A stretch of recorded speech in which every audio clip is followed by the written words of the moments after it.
السلام علیکم۔ حلیفہ وقت بڑھیا کو سلام کرتا ہے۔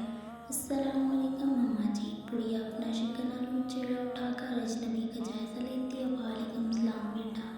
عمر فاروق کے پاس وقت بہت کم ہوا کرتا تھا، اسے لمبی چوڑی تقریروں کی عادت نہیں تھی۔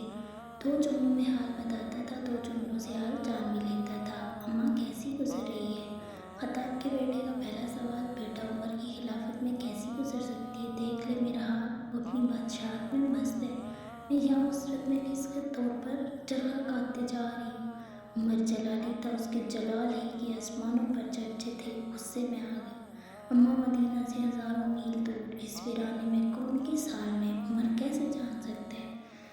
کیا تیرا شکوہ ہے؟ جا نہیں، گڑیا ہی عمر کی رعایا تھی، تڑپ کر بولی، تو بیٹا عمر سے ملاقات ہو، اسے میری طرف سے ایک پیغام دے دینا کہ جسے لگے کہ تو خبر نہیں رکھ سکتا، اسے اپنی خلافت میں کیوں شامل کر رکھا ہے۔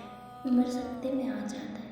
نیلا آسمان، صحرا میں اڑتی ریت، چکالی کرتے 2 اونٹ اور پاس کھڑا ہمسفر، عجیب منظر دیکھتا عمر مسکرا رہا تھا، مسکراتا ہی چلا رہا، پھر چند لمحوں میں ہچکیوں سے رونے لگتا ہے، آنسو داڑھی میں ہیروں کی طرح چمک رہے تھے۔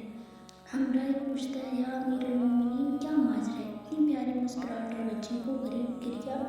عمر کا سادہ سا جواب، ہوش اس لیے وہ اس بڑھیا تک پہنچ گیا، رو اس لیے رہا ہوں کہ پتہ نہیں میری خلافت میں ایسے اور کتنے ویرانے آباد ہوں گے، اپنی زندگی میں وہاں تک کبھی پہنچ سکوں گا یا نہیں۔ یہ ہے دین اسلام کا قانون، یہ ہے محمد صلی اللہ علیہ وسلم کا تیار کردہ حکمران۔ یہ تھی ریاست مدینہ۔